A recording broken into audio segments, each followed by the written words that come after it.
Cuando hablamos de presupuesto de capital, nos referimos a la inversión que hacen las empresas para adquirir propiedades, por ejemplo, propiedades de inversión, bienes, propiedades, plantas y equipos, o algún tipo de inversión necesaria para la empresa para expandir su operación.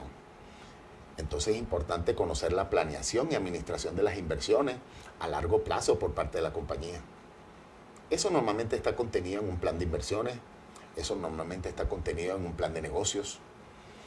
El objetivo del administrador en este caso es crear valor para el accionista. Y el plan de inversión o el presupuesto de capital es justamente las inversiones que hay que realizar para poder expandir la operación de la empresa, para poder generar nuevas utilidades. Se crea valor en la medida que la inversión vale más.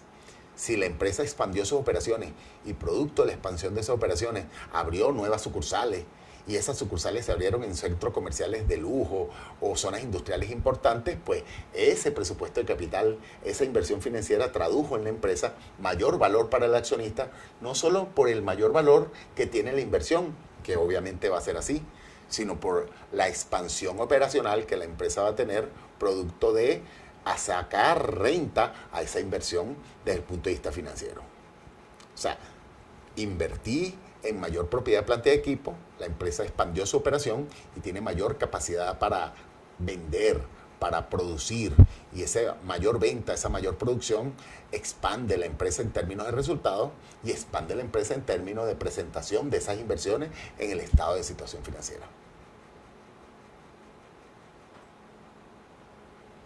Pasemos ahora a evaluar el rendimiento contable medio de una entidad.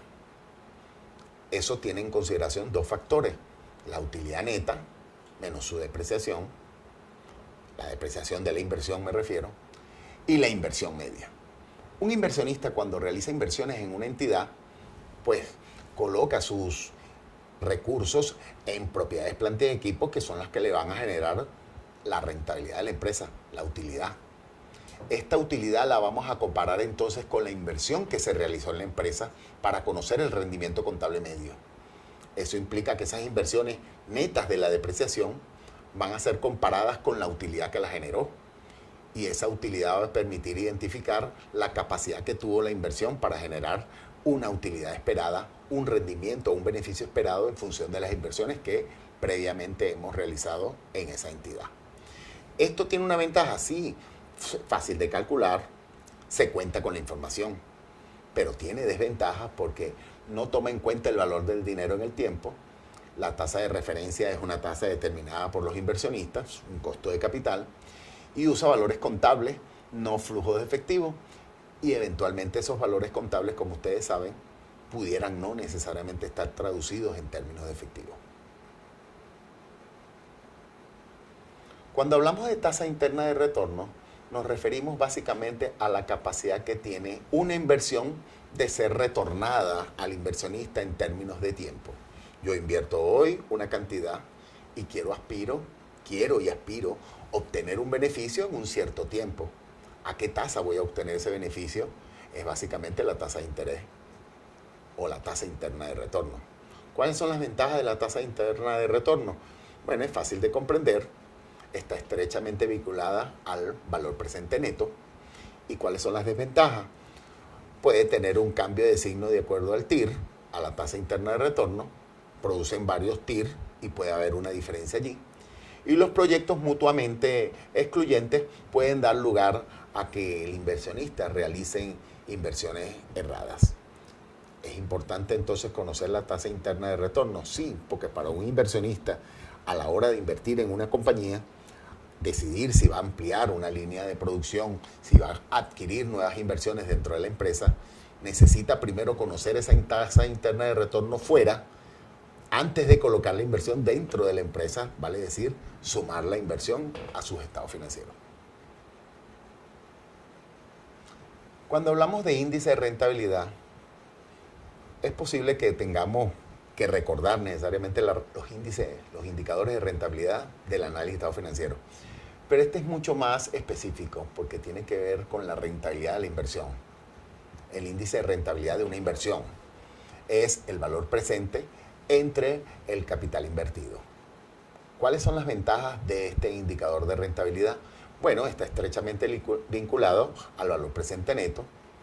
Es fácil de comprender porque estamos calculando el valor presente de la inversión entre la inversión que hemos realizado y consecuentemente yo puedo obtener una tasa de rentabilidad inmediata que me va a decir cuán bueno fue la inversión que realicé, cuán rápido fue la recuperación de esa inversión en términos de tiempo. Y las desventajas puede producir o conducir decisiones incorrectas en proyectos cuando son estos mutuamente excluyentes, porque no necesariamente los mismos proyectos ejecutados, por ejemplo, en dos locaciones diferentes, pueden dar los mismos resultados, porque hay factores del entorno que obviamente van a ser diferentes en cada una de esas locaciones. Entonces el indicador de rentabilidad o el índice de rentabilidad tiene que ver con la capacidad que tiene esa inversión con relación a la inversión realizada, la rentabilidad que tiene la inversión con relación a la inversión realizada y que puede ser definitivamente diferente de acuerdo a industrias y sectores y de acuerdo a los sitios o locaciones donde esta inversión se realice. ¿Cuáles son los elementos a considerar cuando evaluamos proyectos de inversión? Tenemos que considerar los flujos de efectivo de un proyecto, porque estamos realizando una inversión y debemos conocer los flujos de efectivo proyectados de ese proyecto. Tenemos que considerar los costos hundidos, aunque estos costos hundidos no son relevantes para la inversión, porque nos interesa son los flujos de efectivo de esa inversión, son importantes considerar a la hora de sacar ese estado de resultado particular de esa inversión.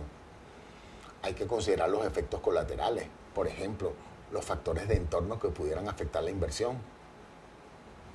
No incluir los costos de financiamiento o incluir los costos de financiamiento es una decisión que tiene que tomar el inversionista para poder decidir si la inversión la va a realizar con recursos propios o con recursos de terceros o con recursos tomados en préstamo de una institución financiera. Es importante entonces que los flujos efectivos sean suficientes para honrar los compromisos de esos financiamientos adquiridos para realizar esas inversiones y lo importante en el flujo de efectivo de los proyectos es considerar la capacidad que tenga para honrar esos compromisos y cancelar los impuestos correspondientes. De manera que el saldo resultante de esa inversión sea la expectativa de beneficio que ese proyecto particular le va a dar a los inversionistas. Otro aspecto a considerar importante para los proyectos es conocer cuál es su punto de equilibrio. El punto de equilibrio contable de un proyecto es básicamente cuando el nivel de ventas da como resultado una utilidad neta del proyecto igual a cero, es decir, ingresos es igual a gastos. Ese es el punto de equilibrio. Normalmente un proyecto cuando se inicia genera gastos, y los ingresos apenas están subiendo. Llega un momento que el proyecto genera suficientes ingresos para cubrir la totalidad de los gastos. Estamos en el punto de equilibrio operativo y a partir del punto de equilibrio operativo se inicia la fase de generación de margen para el proyecto. Esto quiere decir que el ingreso del proyecto es superior a el gasto del mismo. Pasemos ahora a evaluar otro punto, riesgo y rendimiento. Una cosa es el riesgo y otra cosa es el rendimiento. Cuando hablamos de rendimiento, nos referimos a cuánto beneficio se obtiene de un proyecto, de una empresa. Y cuando hablamos de riesgo, ¿qué riesgos asumimos con esa inversión? Y en cuánto destruye el rendimiento los riesgos que asumimos. ¿Cuáles son los componentes entonces del rendimiento? El flujo de efectivo y el valor de mercado de la inversión. ¿Cuáles son los componentes del rendimiento? Desde el punto de vista de tasa, la tasa de interés puede ser nominal y la tasa de interés puede ser real. Cuando hablamos de riesgo y rendimiento, el rendimiento se afecta por la tasa de interés, el flujo de futuro de esa inversión o de esa empresa y la inversión propiamente realizada y la valoración de mercado de esa inversión. Pero los riesgos son los riesgos que se obtienen de realizar inversión. Esos riesgos pueden ser que den lugar a que la empresa tenga activos de riesgo y tenga que tener entonces coberturas de esos riesgos para minimizar los riesgos de la inversión. Definitivamente los riesgos para las empresas deben ser analizados desde varios enfoques. Cada tipo de riesgo tiene una circunstancia diferente en la empresa. Por ejemplo, nosotros podemos tener empresas o inversiones con riesgo sistemático. Significa que un gran número de activos están sujetos a riesgo. Por ejemplo, riesgo de mercado, riesgo de liquidez o el mismo riesgo de crédito. El riesgo no sistemático afecta un solo activo y solo a pequeños tipos de activos. La diversificación permite eliminar el riesgo. En la medida que yo tengo inversiones diversificadas, un portafolio de productos y servicios diversificados, los riesgos se van disminuyendo y dejan de ser sistemáticos. El rendimiento esperado de un activo depende de un riesgo sistemático. Entonces, los tipos de riesgo, más allá de que si son de mercado, liquidez o operacionales, van a ser considerados de esta manera como sistemáticos y no sistemáticos. Recuerden que el sistemático, como dijimos hace un rato, tiene que ver con un gran número de activos y su valoración está contenida dentro del riesgo de mercado, y el no sistemático afecta a un solo activo. Esos son tipos de riesgos que afectan los estados financieros de las empresas, los proyectos de inversión y las inversiones en general. Pasemos ahora a hablar de tres aspectos fundamentales para las compañías y para las inversiones. Primero, el costo de capital en acciones. Es el rendimiento requerido por los accionistas sobre la inversión que han realizado en la empresa. Y estamos determinando ese rendimiento de forma unitaria, tomando en consideración las acciones que dispone la compañía. El costo de deuda es el rendimiento requerido por los prestamistas sobre la deuda de la empresa. Y podemos comparar el costo de la deuda con la tasa de interés referencial del mercado para deudas similares. Eso podría dar lugar a que los inversionistas, acreedores de la compañía, pudieran considerar razonable o no el costo de la deuda para la compañía. Y el costo promedio ponderado de capital tiene que ver con el valor de mercado de capital de las acciones respecto al valor de mercado de la deuda. Estamos hablando de una comparación simple de esa valoración de mercado del capital de las acciones con la valoración de mercado de las deudas y considerar una mezcla en la estructura de capital, de deuda y de capital para ver por dónde se decide la empresa financiar. Cuando estamos hablando del costo promedio ponderado de capital, los accionistas de una entidad y los acreedores de la entidad participan de forma concurrente en el financiamiento de las operaciones activas de la empresa, y la empresa, desde el punto de vista de crecimiento, tiene que decidir si va a aumentar el capital de la compañía o va a hacer crecer su endeudamiento. Si el costo de capital promedio ponderado es favorable hacia el patrimonio o hacia los acreedores, eso vendrá dado de la tasa de interés de mercado que en ese momento esté dando.